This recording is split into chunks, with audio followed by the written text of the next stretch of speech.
O servisda yo'qadimi? Ты касал принимать будешь, нет? Сейчас mana зависит. Mana nera qani? Videoga. Будешь принимать? Yo'qadimi sherga ko'chaga yo'qadimi kasal? Hal qilinglar, ko'chaga yo'qadimi? Ya, nima bo'lyapti? Mana o'pkangizdan janjal bering bo'shaysiz.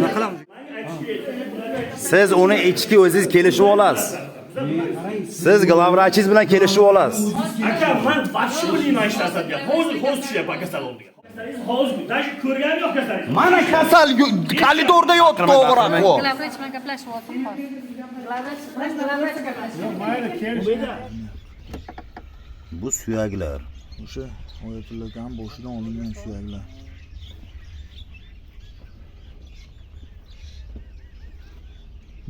Mana kusochkalar. Videomi?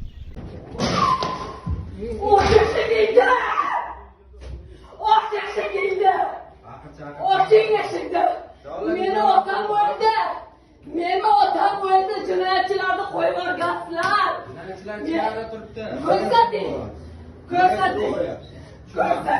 Mana tushunmadim. Ularni ichida o'zini odam o'chirib tashlashi mumkin. Olingan o'sha Boshqa ichki ishlar oldingan bittasi bansiga tushirmaysan, bu yoqqa qaragan olib ketgan. u bolani o'sha kameradan ko'ramiz. U bola ham xodimi. Shu bansaga xotinini alohida olib kelgan ekan to'riqxonada. Binoning xodimi ekan, uni ham oxiriga yetdik. Oybek degan bola. Bir inson o'lib ketdi. Bugun endi sizlarga baraka. To'g'rimi? Ularni bizga taqib chaqirishni o'zi noto'g'ri. Shunday. Lekin bir og'iz men kecha ham aytdim, 3 oy tergov bo'ladi. 3 oy. 3 oy. Bitta sizlarni masalan ko'chalarga gapirib, meni gapirimdan tergovchi bir kishini qamoqqa qo'yib sanksiyani sud beradi. Sanksiyani sud beradi. To'g'rimi? Shunday. Tergovchi 3 sutka ichida 220 bitta tayyorlaydi. Xulosalarni oladi, aniq xulosalar olingan.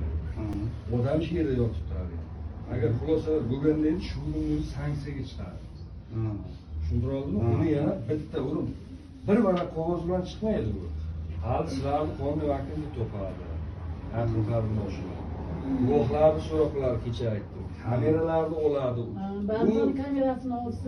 Olgan o'sha. Uni bitta ko'rib chiqadi, olingan, ko'rib chiqadi. O'tiribdi ekan bu yoqda. Qani qolgan 3 kishisi qani? Ular hamma sherda emas. Kecha gaplashgan bansada janjal qilganlar ham bor. Sherda ular. Ularni aytyapman, avval mana birinchisini sanksiyaga chiqadi. Qolgan keyin kecha 2 kishini aytdim men. Shularni chaqirib so'roq qiladi, undan keyin sanksiyaga chiqiladi. Ularga qaror qabul qilinadi. Tergovchi ehtiyot chora tanlaydi. Kimda aybi bor, ayb qaror qiladi, ayb yo'qdi. Keyin tanishtiradi, mana uni aybi bor, mana uni aybi yo'q deb sizlarni tanishtiradi. Ularni tanishtiradi. Qonun qiladi.